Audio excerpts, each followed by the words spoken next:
afternoon, and thank you for joining us. I'm Daniel Berland with the Fire Situation Report for today, Tuesday, September 6, 2016. We're coming to you live from the CAL FIRE Information Center in Sacramento.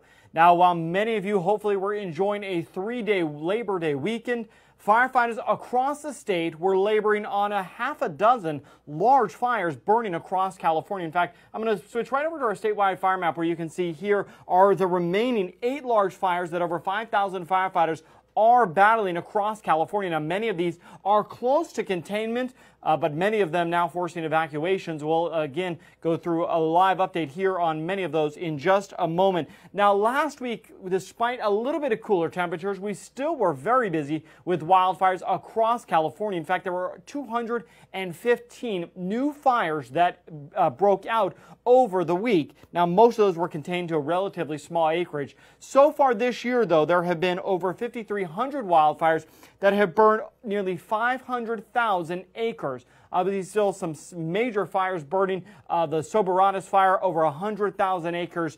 So some very large fires already that have burned this year. Now, while Labor Day is really historically the unofficial end of summer, for fire conditions, unfortunately, this is just the beginning of the peak. In fact, it's September and October when historically we experience our largest and our most damaging wildfires. So it is still definitely prime fire conditions.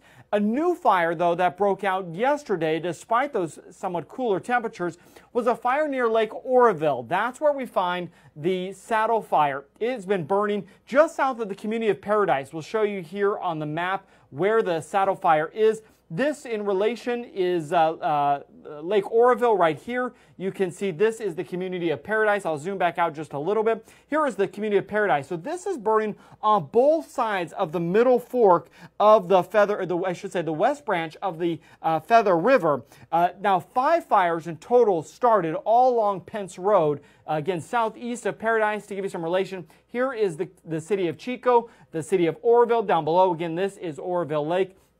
This is where the fire is burning, and this is where we find Scott McLean, who has an update for us on the fire for some more on exactly what we can expect this morning. Scott McLean with CAL FIRE, currently assigned to the Saddle Fire. As you can see, Copter 205 is coming in for a drop or dip right now to get out of this reservoir to head over to the fire area, which is off to our east. Fire is currently 840 acres, 10% contained. We still have a long ways to go, a lot of line to cut with the dozers, hand crews, have several engine crews in here as well. They just called up for the fixed wing to come back in, the airplanes to start dropping retardant because now the inversion layer started to lift where we can see as to what we're doing. So I'll let you watch the helicopter here for a minute. So don't let those blue skies in this video fool you. Obviously, this helicopter getting ready to take water to fight that fire. And as Scott mentioned, as that inversion lifts, it's very likely that this fire will continue to grow in size. So let's switch back to our fire map here. Again, this was the Saddle Fire, 840 acres burn, as Scott mentioned. The fire is 10% contained. There are still evacuations in this fire area. Now, we'll go through a couple of the other fires that have been burning here over this weekend. This is the Sunny Fire, video from the Sunny Fire that ignited just on Saturday near Pine Flat Lake Reservoir in Fresno County. Now, 158 acres have burned, and you can see the burned area here in the video. The fire is 90% contained, so the evacuations that were in effect have been lifted.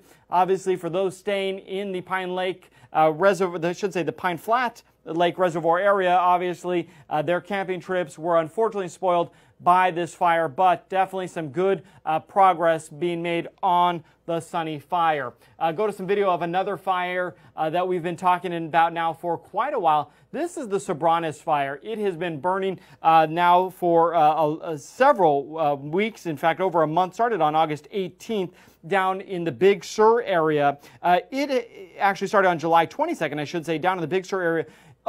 Nearly 101,000 acres have burned, according to the U.S. Forest Service. Now, CAL FIRE is no longer in unified command of this fire. It is now in command by the U.S. Forest Service, as it is primarily burning on the Los Padres National Forest.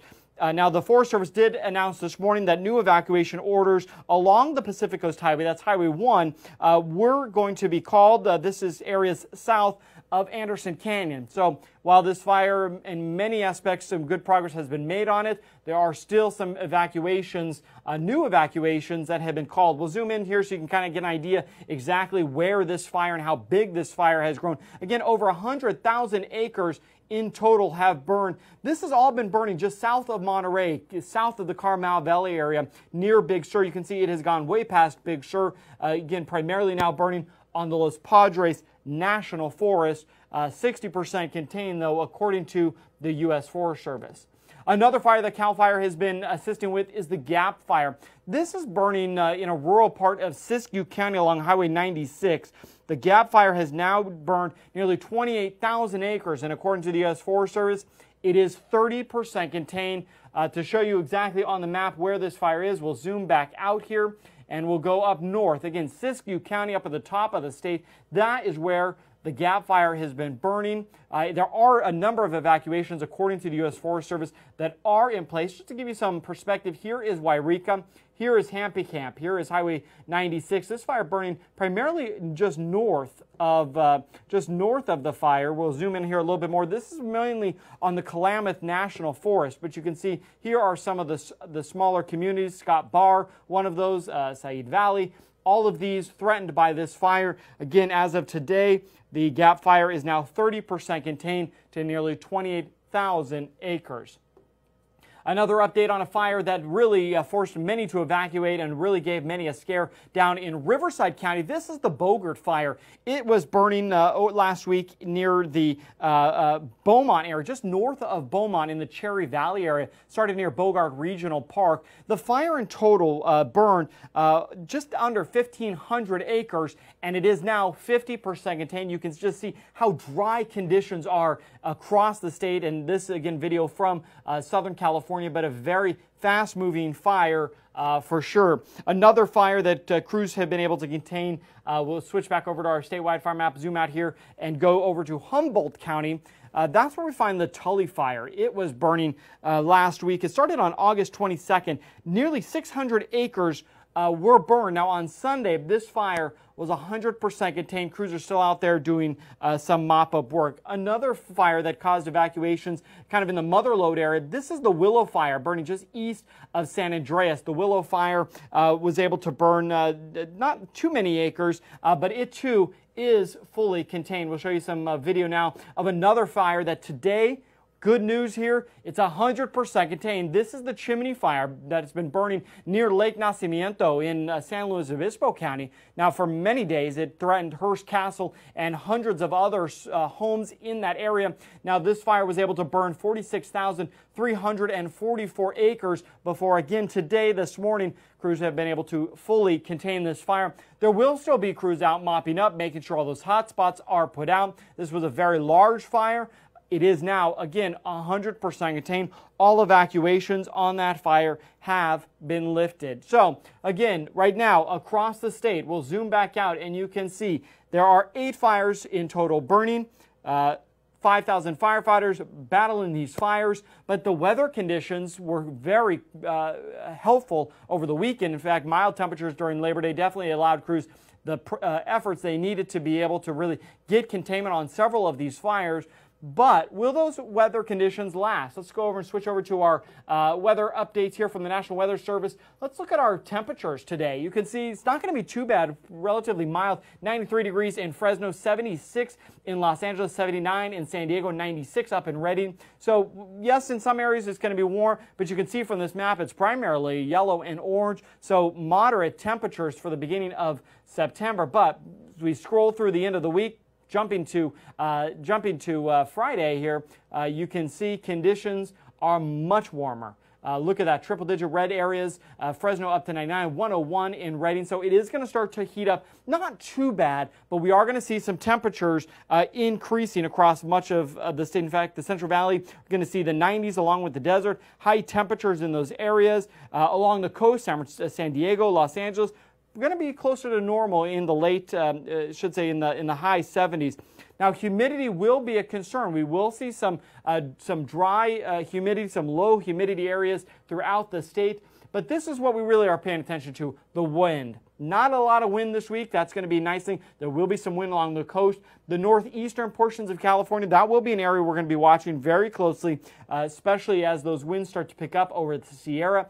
So we definitely need to be continued to be extra cautious outdoors as temperatures are primarily possibly going to go up. Now, we have had some questions about the Saddle Fire. Jennifer asked if we're going to activate a team for the Saddle Fire. Now, at this time, there are over 350 firefighters who are battling the Saddle Fire. You can see here from this video, here's an air tanker getting ready to make a drop. 350 firefighters, but we continue to bring more firefighters in from across the state as containment being made on other fires. Many are headed to this fire as well. At this time, though, it has not been determined whether this fire will meet the threshold, whether firefighters today will be able to slow down this fire, or whether an incident management team will be called in to manage this fire. Now, as I mentioned, it is burning on the west branch, both sides of the west branch of the Feather River, just outside of Lake Oroville, southeast of Paradise. There are still evacuations in place. If you're living in that area, you definitely need to be cautious that additional evacuations for the communities of Concow or others may need to be called. If you want more information on the Saddle Fire, latest information, make sure to visit our website at fire.ca.gov. That's where you can ensure you get the latest information and updates as they occur. We do post them out on Facebook and on our Twitter account. Now, Amy asked, why is Fairfield and Vacaville area covered in thick blanket of haze and smoke?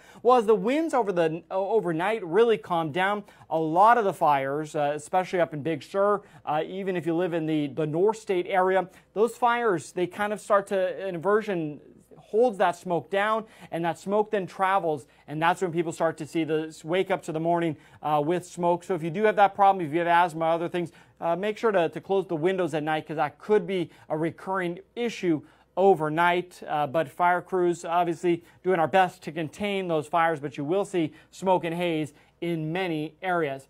Now, September is National Preparedness Month, and it's a very important time for us to all make sure that we're taking that opportunity to be prepared for natural disasters. We've been talking about wildfires now all afternoon, but you want to make sure that you find some time to sit down with your family and come up with a family communications plan. You want to be able to contact those out-of-county, out-of-state residents so that they know that you're okay if you are forced to evacuate. So come up with a communication plan where you can sit down, know who you're going to call, and it's really important, have a single point of contact so that if you are evacuated and you can't call everybody, have one contact that's set aside that's who you're going to let them know, and then they can let everybody else know, post on Facebook and other social media accounts that you are all right. But sit down with the family, come up with a plan, make sure everybody knows it, and come up with what are you going to do if phone lines are down. Cell phones may be down. That's where sometimes social media still will be able to contact you if you have internet connection. But make sure that you can communicate with everybody. And again, this is one part of many that you need to do to ensure you're prepared for a natural disaster. For more on National Preparedness Day, make sure to visit our website, readyforwildfire.org. You can make sure you can download a plan like this and much more from that website. Be prepared for the next natural disaster. That's the latest on the fire situation here in California. I'm Daniel Berlant. Have a fire-safe week.